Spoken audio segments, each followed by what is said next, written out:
È arrivato il momento di svelare un po' il mezzo che utilizzo per le mie uscite. Questa mitica Banshee Prime modello V3.2, eccola qui, assemblata tutta in modo personalizzato presso l'officina VLR.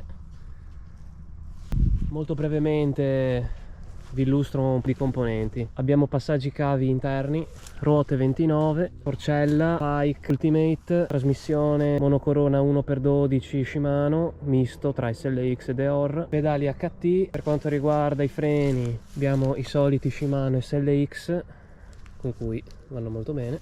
Freni a 4 pistoni, abbiamo dischi Galfer 203 davanti e 180 dietro. Manubrio Spank, Vibrocore, attacco manubrio sempre Spank,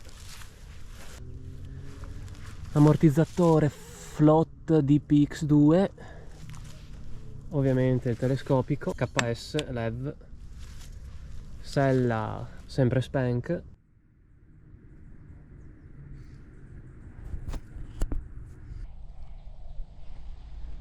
e nient'altro. Devo dire che anche oggi mi sono trovato molto bene e magari più avanti farò un approfondimento su questo mezzo. Ciao a tutti e alla prossima. Bene, ripartiamo che inizia a fare un po' freddino.